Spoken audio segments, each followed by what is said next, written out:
Chapter 1. 12 years ago. Jessica was in a hurry to get home. Her book bag weighed her down so much that she felt like she was running in mud, thanks to the massive history book she had had to carry home. Why had Miss Chalder had to give them extra homework this weekend? She shifted the bag on her shoulder and took the last turn. Her house came into view, and she felt excitement rush through her. She was going to spend the entire weekend with her best friend, Christina. They had planned everything out all week during gym class.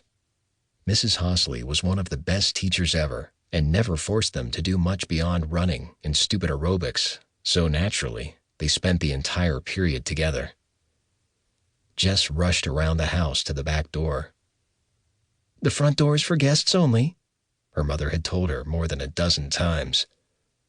She shoved her bag back on her shoulder to open the sliding glass door and was surprised to find it locked.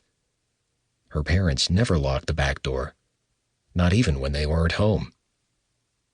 Setting her heavy bag down, she knocked on the glass and cupped her hands around her eyes to look inside. Her 13-year-old heart leaped when she realized all the dining room furniture was gone. Even her grandmother's hutch, the one that her mother never let her near. She moved slightly so she could see into the living room. That room was empty too. She could see the spot where the old green sofa used to sit. Had they been robbed? She took a step back and frowned. Why would robbers lock the back door? She tried pulling it open again, but it didn't budge. Then she noticed that the metal bar was down, blocking the glass door from sliding open. She took another step back and shook her head. Her unruly sandy blonde hair had fallen loose from the braid her mother had done that morning, sending strands directly into her eyes. She pushed them away and took another step back. Then she noticed the back patio furniture was gone. She turned in a circle, as if it would magically appear behind her if she was fast enough. Slowly, she moved towards her bedroom window. She normally kept her blinds shut, since the Roberts brothers next door liked to sneak peeks at her while she dressed. They were always making fun of her since her boobs had come in. But now, her blinds were wide open, letting her see her empty room. Everything of hers was gone. Tears started to fall down her face as she tried her window. It too was barred shut. She moved from window to window and then finally tried the front door. When she realized it was locked, it was too late to stop the tears. She sat down on the front step, curled up in a tight ball, and cried until the sun went down. It was mid-spring, and she had forgotten her jacket, so when the wind kicked up, she shivered and worried about freezing to death on her own front porch.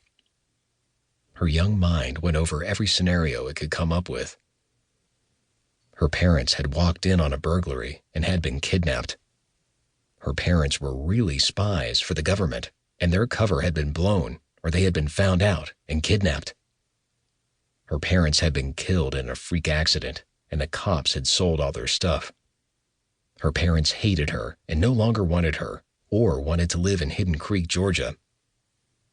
No matter what her mind came up with, the fact was, her parents were gone. They had never left her alone, with nothing. Gone was the thought of spending a carefree weekend with her best friend. She sat up on her front porch, and when her tears dried up, anger replaced hurt. Suddenly, the ground shook as her eyes narrowed. She felt something shift inside her, and a hollow spot opened up where the trust used to reside. That night, she grew up. She learned how to fend for herself and to never trust anyone as much as she had trusted her parents. She had learned at the tender age of 13 to put her own needs in front of anyone else's. A year ago, Jess's feet and back hurt. Working a double shift at the coffee corner wasn't her idea of a good time. Then again, neither was the blind date that her friend Kelly had arranged. The double shift got her out of the awkward evening. She was just about to take a break when the bell chimed.